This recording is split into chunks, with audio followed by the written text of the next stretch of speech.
protecție va redeveni obligatorie inclusiv în spațiile deschise, adică pe stradă, acolo unde incidența a trecut de 6 cazuri la 1000 de locuitori. Asta înseamnă inclusiv în capitală. Măsura este prevăzută în noua hotărâre a Comitetului Național pentru Situații de Urgență.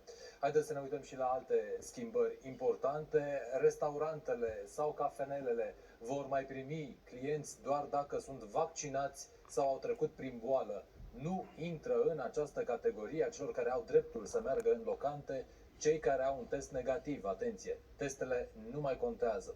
De altfel, doar vaccinații și cei care au trecut prin boală mai pot circula noaptea fără declarație pe propria răspundere în localitățile cu incidență de peste 6 în weekenduri.